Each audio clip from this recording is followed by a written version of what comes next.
Hi there, welcome back. Alright, so far in this course we've covered overviews of what Kaizen is and what Kaizen events are all about. And we also visited with Rick Foreman and the good people over at Federal Heath to see how engaging people and making simple improvements can have a powerful impact on a company's bottom line. Well, in this module, we're going to get back to the Kaizen event. Well, specifically, in this module, we're going to introduce some key Kaizen team member roles as we prepare to learn more about planning and executing successful Kaizen events in future modules.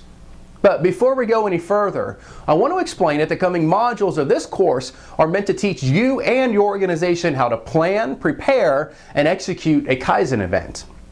In other words, we're going to offer some tips for setting things up for success. Now, with this all said, I'd like to encourage you to listen to what we have to say while also thinking about how you'll adapt and roll this out into your organization. Along these lines, in upcoming modules, we're going to be introducing what we call the Kaizen event timeline, which is a spreadsheet that can be downloaded and used. So feel free to make this document work for your organization by tweaking it as you see fit. To be sure, there's more than one way to plan and execute a successful Kaizen event, so don't be afraid to experiment with the techniques we explore in this course.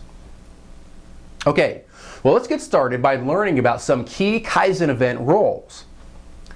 Well, the first role is the Kaizen team leader. Now, this person's main responsibility is to facilitate the event while also developing people. The Kaizen team leader will also manage the activities of the Kaizen team while also ensuring the Kaizen team is using the right tool for the job. The Kaizen team leader will also help the team stay focused on the objective of the event. Finally, the team leader will help the team prepare for all event report outs, which we'll learn more about later in the course. Well, the next role is the process owner. Now, this is a person responsible for the area of the event is scheduled in. Now, this might be the production manager in a factory or a nurse responsible for that section of the hospital. No matter whom the process owner is, they must be an integral part of the Kaizen event. Next, the senior manager of the facility must also be involved in the planning and execution of the event. Now, this might be the general manager of the facility or the senior vice president of the office. Again, like the process owner, this senior leader must be involved in the planning and execution of the event. Well, next up is the Kaizen coach. Now, this person's job is to teach and coach continuous improvement techniques during the event while also challenging the team by asking things like why and what if over and over. Now, the Kaizen coach will also help the team remove obstacles and barriers by working closely with the team leader, process owner, and senior managers.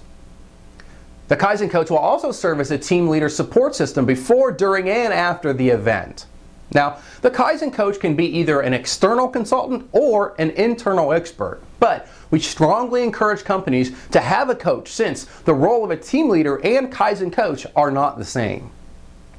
Finally, the last and arguably most important role of the Kaizen event are the actual team members, which will include both direct and indirect labor. Now, we'll discuss how to select a strong Kaizen team in an upcoming module. Now, depending on the way your organization is set up, you may decide to add additional key Kaizen event roles, such as a co-team leader who works closely with a Kaizen team leader. Now, this is also an excellent way to develop future team leaders. Okay, well, in the next module, we're going to discuss the first phase of the Kaizen event process, namely the preparation phase. So, we'll speak to you soon.